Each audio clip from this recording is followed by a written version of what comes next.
mudou. E você acha que a versão final do PL 116 corresponde ou já está ultrapassado?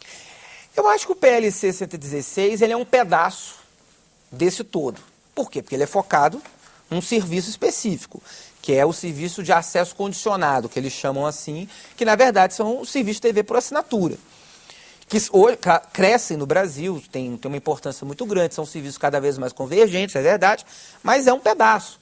Eu acho que existe uma estrutura muito mais ampla a ser debatida e que vai acontecer no momento oportuno, ou que deve acontecer no momento oportuno.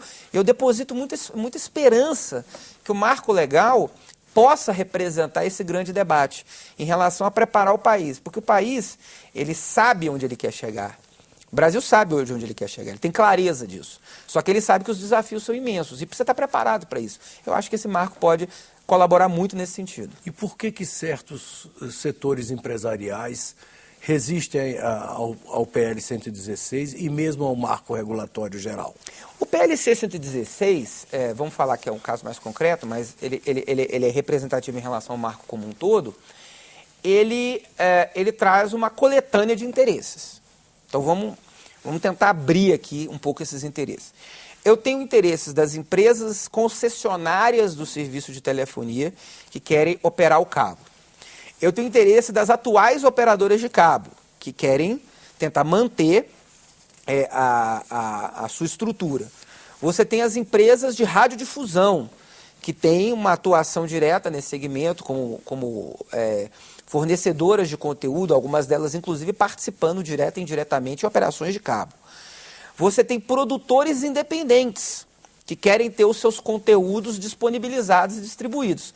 Você tem programadores nacionais e programadoras internacionais, que também têm, obviamente, interesse no mercado brasileiro. Você tem uma agência nacional de telecomunicações que atua na distribuição. Você tem uma agência nacional de cinema Ancine que quer atuar na regulação econômica do mercado audiovisual.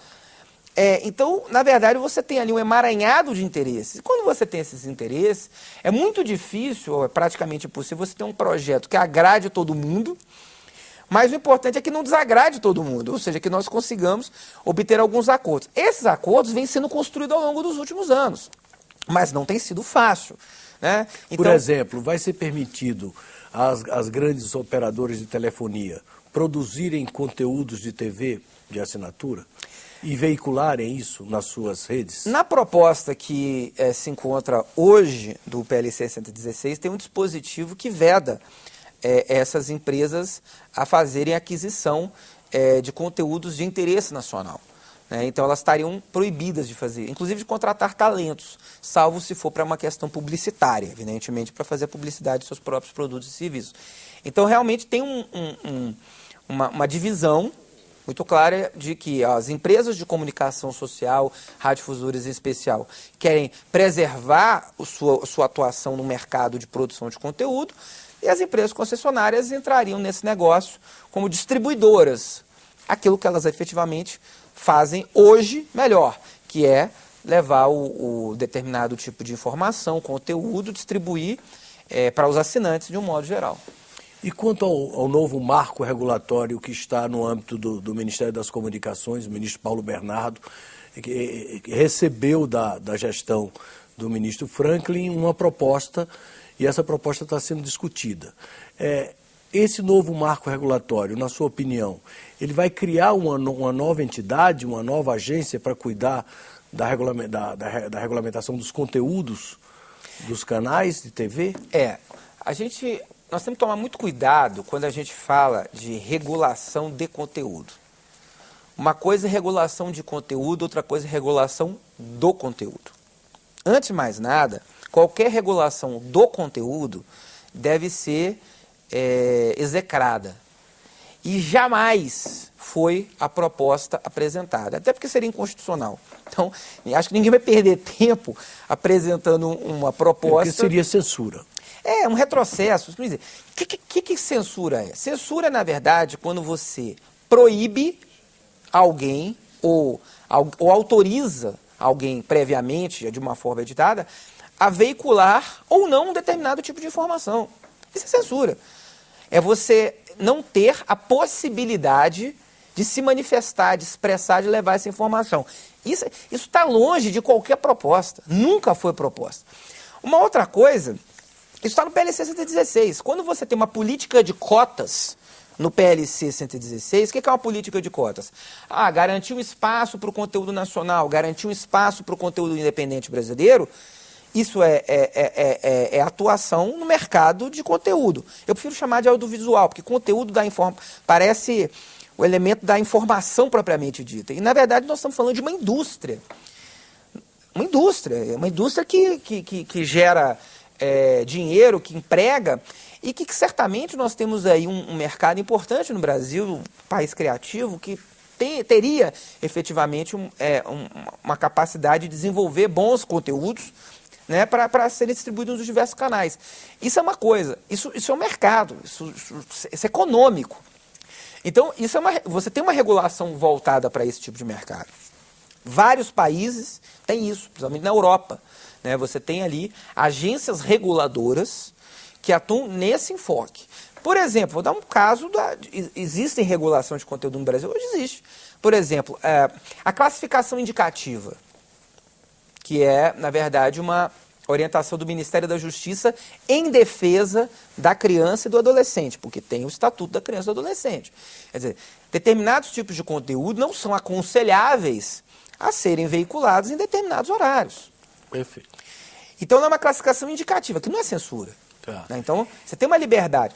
E outros exemplos que a gente pode ter, por exemplo, no caso da veiculação da Voz do Brasil, né, existe ali uma determinação legal importante de levar um conhecimento. Até se discute uma flexibilização, que eu acho que é um negócio importante também, mas quem não cumpre está sujeito a responder por aquilo. Então, isso é censura?